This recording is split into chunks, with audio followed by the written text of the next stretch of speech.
Assalamualaikum warahmatullahi wabarakatuh. Kami dari kelompok 2 Kewirausahaan dan UMKM di sini akan membahas tentang ide dan peluang. Sebelum memulai presentasi, mari kita ucapkan basmalah terlebih dahulu. Bismillahirrahmanirrahim. Langsung saja kita mulai presentasi dengan pemateri pertama, yaitu Ilham Ibnu. Assalamualaikum warahmatullahi wabarakatuh. Perkenalkan, nama saya Ilham Ibnu Amarullah. Di sini saya akan menjelaskan tentang ide kewirausahaan dan sumber ide. Ide dalam konteks kewirausahaan di sini adalah gagasan dalam menciptakan sesuatu yang baru dan berbeda, sehingga dapat disimpulkan bahwa penciptaan ide bisnis merupakan gagasan yang menciptakan suatu bisnis yang baru dan berbeda. Ide adalah buah pikir manusia yang muncul karena adanya suatu pengamatan yang secara rasional dianggap logis dan memiliki nilai manfaat baru. Sumber ide biasanya berkaitan dengan hal-hal atau kegiatan yang menyangkut organisasi atau lembaga yang ada hubungannya dengan bisnis. Yang pertama, hobi. Hobi adalah aktivitas favorit di waktu luang atau pekerjaan banyak orang dalam melakukan hobi atau minat. Berhasil mendirikan bisnis. Sebagai contoh, menyukai bermain dengan komputer, memasak, musik, perjalanan, olahraga, atau pertunjukan. Anda dapat mengembangkan menjadi sebuah bisnis. Misalnya, jika senang menikmati perjalanan atau pertunjukan, bisa melalui bidang pariwisata, di mana ini merupakan salah satu industri terbesar di dunia. Yang kedua, keterampilan dan pengalaman pribadi. Lebih dari separuh ide bisnis yang sukses berasal dari pengalaman bekerja di tempat kerja. Sebagai contoh, mekanik yang mempunyai pengalaman bekerja di bengkel besar yang akhirnya membuka bisnis reparasi mobil atau bisnis penjualan mobil bekas. Jadi latar belakang perusahaan permainan peranan penting dalam keputusan untuk memasuki bisnis. Selain jenis usaha, bisnis yang akan mereka ciptakan, keterampilan dan pengalaman Anda merupakan sumber yang paling penting, tidak hanya untuk menghasilkan ide tetapi juga untuk mendapatkan keuntungan. Yang ketiga, waralaba. Waralaba adalah pengaturan di mana produsen atau distributor tunggal dari suatu merek dagang, produk atau jasa memberi hak eksklusif untuk distributor lokal kepada pengecer mandiri sebagai ganti dari pembayaran royalti dan pemenuhan prosedur operasi standar. Bisnis waralaba dapat mengambil beberapa bentuk, tetapi suatu bentuk menarik adalah jenis yang menawarkan nama dan logo. Cara untuk melakukan bisnis dan produksi operasional bisnis. Yang keempat, media massa. Media massa merupakan sumber informasi, ide, bahkan peluang yang besar. Surat kabar, majalah, dan televisi adalah contoh dari media massa. Misalnya, jika Anda benar-benar memperhatikan di iklan komersial pada surat kabar atau majalah, Anda mungkin terdapat informasi mengenai bisnis yang dijual. Artikel dan pesan yang terdapat di media cetak, internet, atau film dokumenter di TV banyak melaporkan perubahan dalam gaya hidup atau kebutuhan konsumen. Misalnya, menemukan iklan yang mencari penyediaan jasa tertentu berdasarkan keterampilan, misalnya akuntansi, catering, atau keamanan. Atau mungkin bisa menemukan konsep baru yang membutuhkan pressure seperti waralaba. Yang kelima, pameran. Jalan lain untuk menemukan ide dari suatu bisnis adalah dengan menghadiri pameran dan pameran perdagangan. Pameran ini biasanya diiklankan di radio atau surat kabar. Dengan menghadiri pameran secara teratur, Anda tidak hanya menemukan produk dan jasa baru, tetapi Anda juga bisa bertemu dengan para penjual, pabrik, pedagang, grosir, distributor, dan pelaku bisnis waralaba. Mereka merupakan sumber ide dan informasi bisnis yang bagus dan membantu kita untuk memulai suatu bisnis. Beberapa dari mereka mungkin pula mencari seorang seperti Anda. Yang keenam, survei. Inti dari suatu ide bisnis baru seharusnya adalah pelanggan, kebutuhan dan keinginan dari pelanggan. Alasan pemilihan produk atau jasa oleh pelanggan dapat kita pastikan memulai suatu survei. Bisa memulai dengan berbicara kepada keluarga dan teman-teman untuk mencari tahu apa yang dibutuhkan atau yang diinginkan yang belum tersedia. Yang ketujuh, brainstorming. Brainstorming adalah suatu teknik pemecahan masalah yang kreatif. Selain untuk menghasilkan ide, tujuannya adalah untuk mendapatkan sebanyak mungkin ide. Hal ini biasanya memulai dengan suatu pertanyaan atau pernyataan masalah. Sebagai contoh, Anda dapat bertanya, produk dan jasa apa sekarang dibutuhkan di rumah tetapi belum tersedia. Setiap ide dapat menghasilkan suatu tambahan ide atau lebih yang jumlahnya akan lumayan banyak. Baik, saya akan melanjutkan materi selanjutnya, yaitu tentang penyaringan ide. Nah, dari ide-ide yang kita miliki itu kan pasti banyak banget kan, dan kayak kita juga pasti bakal bingung untuk nentuin ide mana nih yang bakal kita pilih untuk direalisasikan menjadi bisnis baru. Nah, di penyaringan ide ini itu tuh ada dua metode atau dua cara, yaitu micro screening dan macro screening. Nah, yang pertama itu macro screening. Nah, di macro screening ini, Kak, dari banyaknya ide tuh kita tuh bakal milih 20 ide yang bakal yang memiliki potensi bisnis. Nah, selanjutnya kalau kita tuh udah milih 20 ide, kita tuh akan lanjut ke tahap micro screening, di mana kita tuh bakal mengeliminasi lagi dari ide-ide yang udah ada dari 20 menjadi 5, yang dimana dipengaruhi dengan kriteria sebagai berikut, yaitu kayak tersedia nggak sih pasar lokalnya, terus tuh tenaga kerjanya, terus kayak bahan bakunya ada nggak, terus kayak tersedia teknologinya, terus kayak dari ini nih bakal jadi prioritas pemerintah nggak sih dari ide ini tuh, sama kayak peluangnya di masa akan mendatang. Nah, selain dua metode ini, penyaringan ide juga tuh untuk lebih mendalam kita tuh bisa menganalisis dengan melihat kelebihan dan kelemahan dari ide tersebut, dimana ini tuh bisa dilakukan dengan uji kelayakan bisnis, di mana di uji kelayakan bisnis ini tuh menggunakan penilaiannya itu menggunakan 9 aspek, yaitu aspek legalitas, aspek ekonomi, aspek SDM, aspek finansial, aspek budaya, aspek manajemen, aspek lingkungan, aspek pemasaran, dan aspek teknologi. Sekian dari saya dan akan dilanjutkan oleh pemateri selanjutnya. Perkenalkan, saya Fiorentina. Di sini saya akan menjelaskan tentang peluang seorang wirausahawan. Peluang itu diciptakan sekaligus ditemukan. Kewirausahaan itu diibaratkan sebagai analogi peta jalan baru, tapi itu memiliki dua arti. Pertama, apakah itu menjalankan jalan yang jelas atau dengan bantuan peta memungkinkan kita untuk mencari jalan optimal menuju tujuan tersebut. Menurut Bellman, peta itu bukan sebagai gambar statis dari lingkungan tetap, tetapi dinamis, artinya aktivitas dari jalur tersebut terus berubah sesuai dengan tujuan yang kita bentuk. Artinya jika kewirausahaan diibaratkan sebagai peta jalan baru, maka jalan menuju ke sana itu sangat beragam dan tidak melalui satu jalur saja. Dari mana datangnya peluang? Peluang itu ada melalui dua pendekatan. Yang pertama peluang ditemukan, yang kedua peluang dibentuk. Peluang ditemukan itu salah satu cara yang pertamanya itu kita harus melihat area pertumbuhan tradisional pasar dan segmen terbesar yang belum terlayani di pasar itu.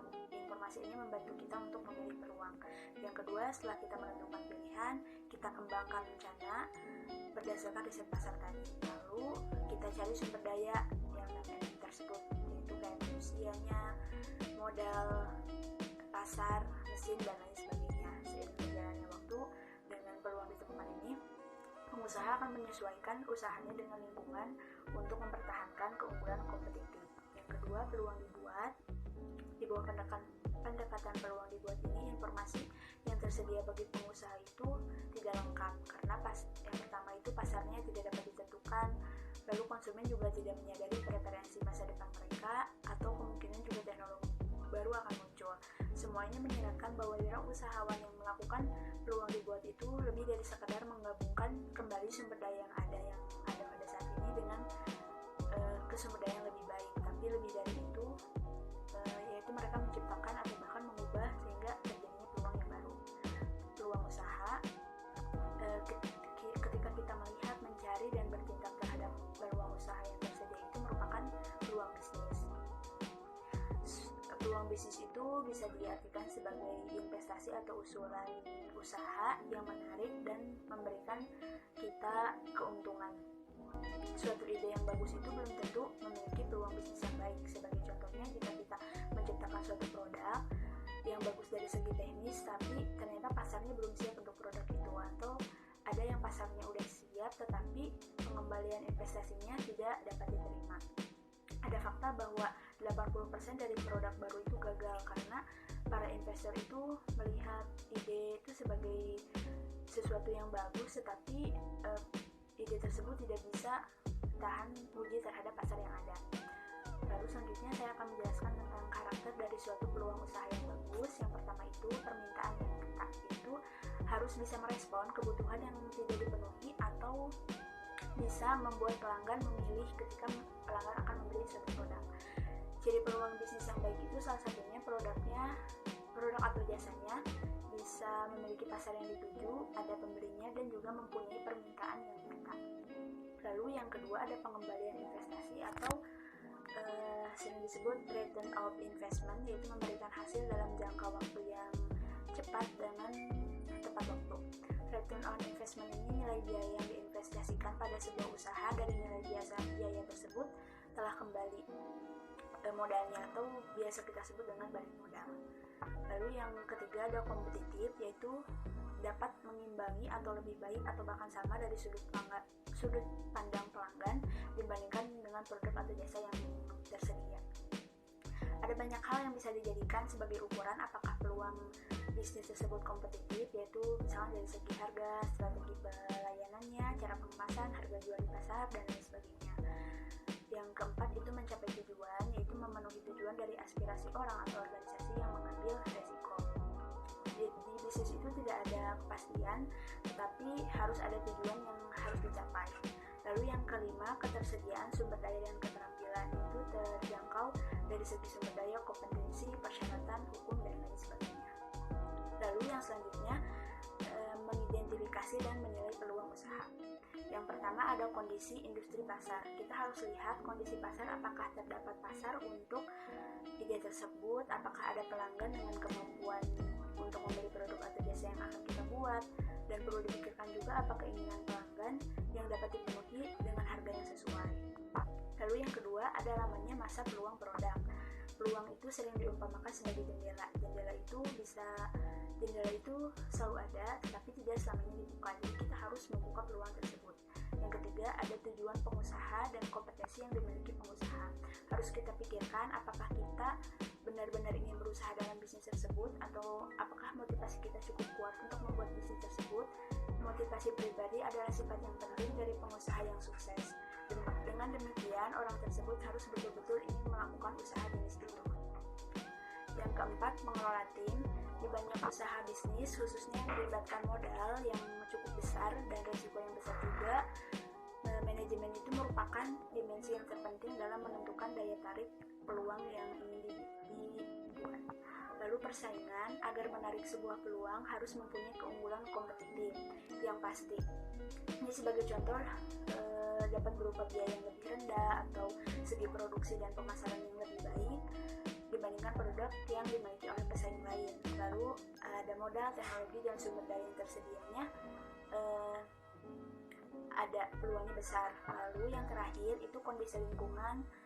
Kondisi lingkungan itu seperti politik, ekonomi, hukum, dan kebijakan pemerintah. Mungkin cukup sekian yang dapat saya sampaikan, kurang lebihnya mohon maaf. Assalamualaikum warahmatullahi wabarakatuh. Nama saya Iksan Maulana. Saya akan menjelaskan sumber wirausahawan potensial dan UMKM. Sumber potensi peluang agar ide-ide potensi menjadi peluang bisnis yang real. Maka wirausahawan harus bersedia melakukan evaluasi terhadap peluang secara terus-menerus. Proses menjaringan ide atau disebut proses screening merupakan satu cara terbaik untuk menuangkan ide potensial menjadi produk dan jasa real. Adapun langkah untuk menjaringkan ide dapat dilakukan. 1.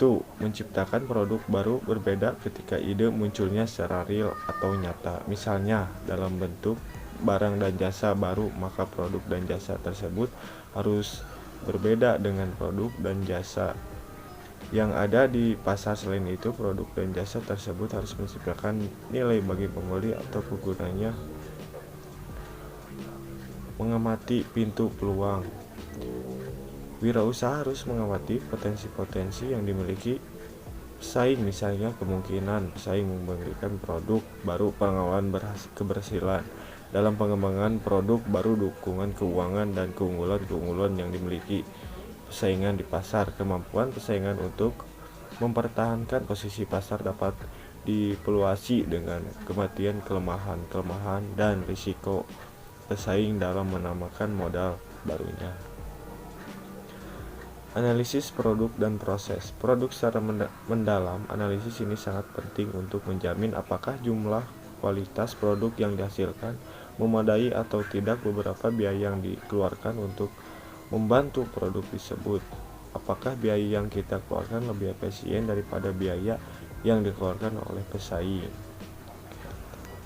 Penaksir biaya awal, yaitu biaya awal yang diperlukan oleh usaha dan baru, dari mana sumbernya dan untuk apa digunakan. Berapa yang diperlukan untuk operasi, pulsa dan biaya lainnya perlukan untuk operasi, peluangan dan biaya lainnya. Memperhitungkan risiko yang mungkin terjadi, misalnya risiko teknis, finansial dan pesaing. Risiko pesaing adalah kemampuan dan kesediaan pesaing untuk mempertahankan posisinya di pasar. Risiko teknik berhubungan dengan proses pengembangan produk yang cocok dengan yang diharapkan atau menyangkut suatu objek penentu apakah ide secara aktual dan informasi menjadi produk yang sikap dipasarkan dengan kapabilitas dan karakteristiknya. Risiko finansial adalah risiko yang timbul sebagai akibat ditindak cukup finansial, baik dalam pengembangan produk maupun dalam menciptakan dan mempertahankan perusahaan untuk mendukung biaya produk baru.